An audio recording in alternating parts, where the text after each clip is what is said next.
تحریک انصاف اور عمران خان نے مجمع میں فیصل آباد میں بہت بڑے مجمع سے خطاب کیا اور ان کی تمام تر توپوں کا، تمام تر الزامات کا رخ جو ہے وہ وزیر اعظم نواز شریف کی طرف تھا، جو کل صبح ہی ہندوستان نئے نئے نعرے بھی میں نے دیکھا کہ انہوں نے دیے۔ دیکھیں آج میں نے ایک بڑی خوبصورت چیز یہ دیکھی کہ کس طرح سے ہماری نیوز ٹیمز جو ہیں انہوں نے ٹیکنالوجی کا یہ جو ہیلی کاپٹر، حالانکہ یہاں ڈی چوک میں بھی کیا تھا ایکسپریس کی ٹیم نے، لیکن آج چونکہ غالباً جلسہ گاہ زیادہ بڑا تھا اور دعوے ہو رہے تھے رانا ثناء اللہ صاحب کی طرف سے کہ جی 1000 لوگ ہیں، 1500 لوگ ہیں، تو یہ جو ہیلی کاپٹر ڈرون کیمراز تھے اوپر جو بہت اوپر بھی چلے جاتے ہیں اور وہاں سے آپ کو پورا گراؤنڈ جو ہے وہ نظر آتا ہے، پھر جب وہ کیمرہ نیچے آتا ہے تو آپ کو اس کا ایک ہاریزونٹل اوور ویو نظر آتا ہے۔ اور یہ جو ٹیلی ویژن پاکستانی ٹیلی ویژن چینلز نے، ایکسپریس نے آج اس ٹیکنالوجی کو جتنی خوبصورتی سے نیوز ٹیم میں جتنی مہارت سے اس کو استعمال کیا ہے، یہ بھی ایک فورس ملٹی پلائر ہے۔ اور رانا صاحب کی تو مجھے صورتحال وہ عراقی جرنیل، مجھے اس کا نام نہیں یاد آ رہا، جو کہتا تھا Americans are going to die under the... لیکن رانا صاحب نے تو مجھے تو بڑا سرپرائز ہوا ہے رانا صاحب کا، مجھے تو پتہ ہی نہ تھا ان کے شو بزنس میں اتنے تعلقات ہیں، مطلب انہوں نے تو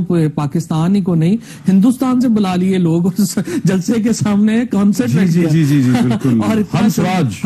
راج ہنس کا پنجاب کا بڑا وہ مشہور سنگر ہے، لیکن مجھے نہیں پتا تھا رانا صاحب اس کی کوئی ان کو کامیابی حاصل نہیں ہوئی، کسی نے ٹیلی ویژن میں اس کو کور نہیں کیا، لوگ کوئی وہاں زیادہ نہیں جا سکے، کوئی کوریج نہیں ملی، کوئی امپیکٹ نہیں ہو سکا۔ وہ تو پھر جیت گئے نا، وہ تو پھر تحریک انصاف والے چونکہ جیت گئے۔ کیا وجہ کیا ہے رانا ثناء اللہ اس فیصل آباد کے اندر اتنا بڑا مجمع اکٹھا کرنے سے، جس کو کہ ڈرون کیمراز نے، ہیلی کاپٹر کیمراز نے بھی اب دکھا دیا ہے، تو انکار کی کوئی گنجائش نہیں، کیوں رانا صاحب کامیاب ہو گئے اپنی ہوم کانسٹیچوئنسی میں؟ لیکن آپ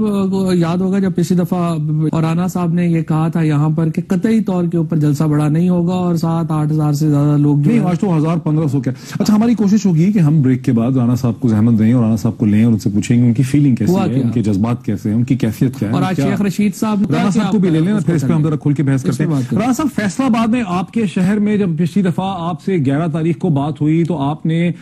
بہت ہی اعتماد کا مظاہرہ کیا، آپ نے کہا کہ کوئی زیادہ بڑا جلسہ اکٹھا نہیں کر پائیں گے۔ آج بھی آپ کے نام سے ٹکر چلتا رہا کہ 1000-1500 لوگ ہیں، لیکن لوگ بتاتے ہیں بہت ہی بڑا، اور آج تو چونکہ اس کو ایکسپریس نیوز نے، ٹیلی ویژن چینلز نے، خاص کر کے ایکسپریس نیوز نے اس کو ایریل کیمراز کے ذریعے دکھایا تو صاف پتہ چلتا ہے کہ بہت بڑا کراؤڈ تھا۔ آپ کے شہر میں، آپ کی کانسٹیچوئنسی میں ایک اپوزیشن جماعت اتنا بڑا مجمع اکٹھا کر لے، کیا آپ کی کیفیت ہے، کیا آپ کا کامنٹ ہے؟ رانا صاحب بڑے بھائی ہیں، یہ چھوڑے پر یہ سوال کتنے لوگ تھے، ظاہر ہے لوگ زیادہ تھے۔ رانا صاحب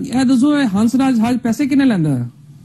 یہ آئیڈیا کس کا تھا؟ یہ ہنس راج، مجھے یہ بتائیے، ہنس راج ہنس کو بلانے کا آئیڈیا کس کا تھا؟ آج یہ بتائیں نا ذرا۔